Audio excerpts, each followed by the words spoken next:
I'm Senior Economist Jose Torres for Interactive Brokers, and I'll be explaining one of the leading economic indicators of the European Union's economy, the Purchasing Managers' Index for Manufacturing, also known as the Manufacturing PMI. The Eurozone Manufacturing PMI is based on a monthly survey sent by the U.S. corporation S&P Global to about 3,000 manufacturing firms.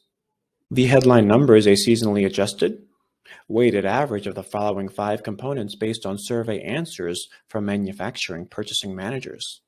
New orders comprise 30%, output 25%, employment 20%, suppliers' delivery times 15%, and stocks of purchases 10%. For each variable, survey respondents are asked to report an increase, decrease, or no change compared with the previous month, and to provide reasons for any changes. The flash data release is generally published around the 24th day of each month at 10 a.m. London time to give insights to the health of the manufacturing sector.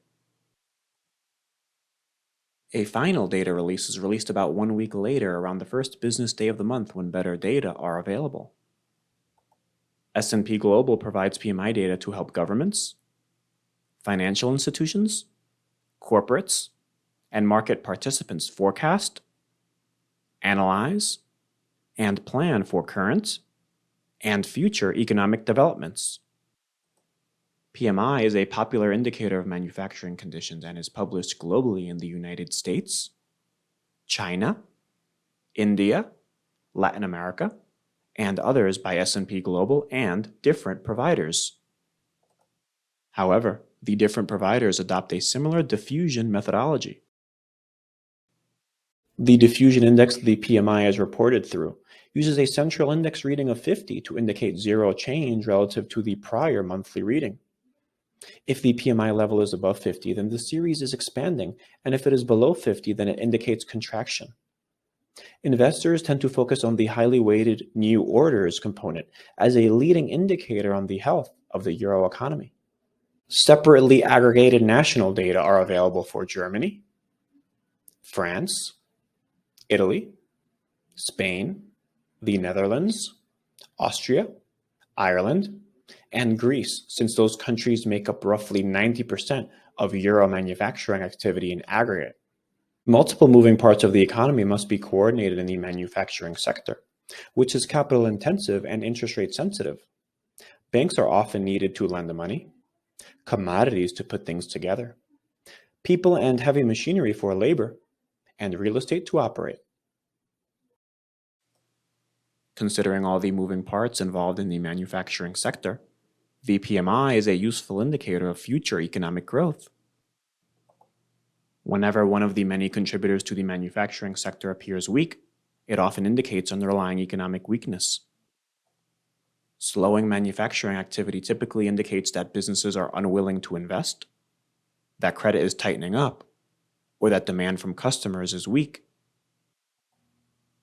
A high PMI reading would signal an active economy with businesses ordering goods because consumer and producer demand is high, credit conditions are favorable, and businesses are motivated to invest.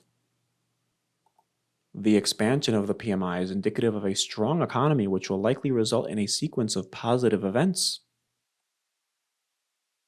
Generally, stronger economic growth often contributes to higher consumption, employment, investment, capital flows, tax revenue, and ideally, more prosperity and opportunity.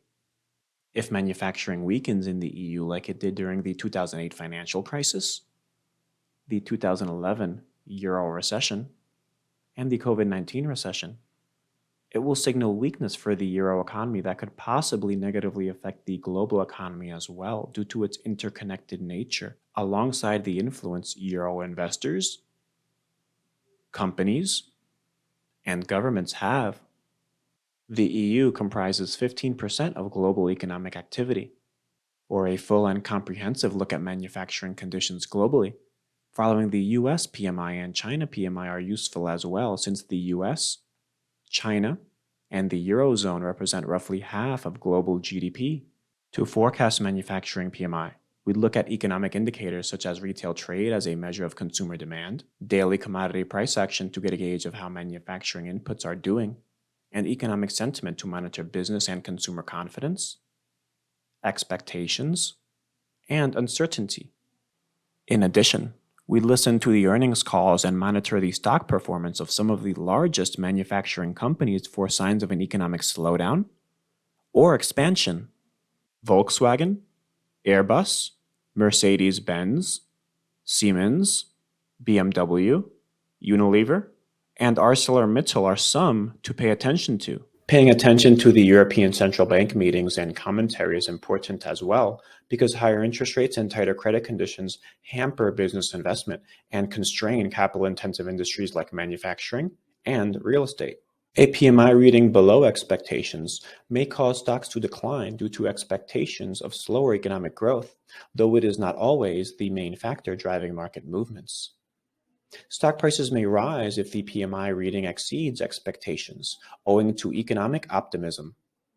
The purchasing manager is the individual responsible for approving or rejecting large purchases before the products are bought. They have a good grasp of the near-term prospects of manufactured goods.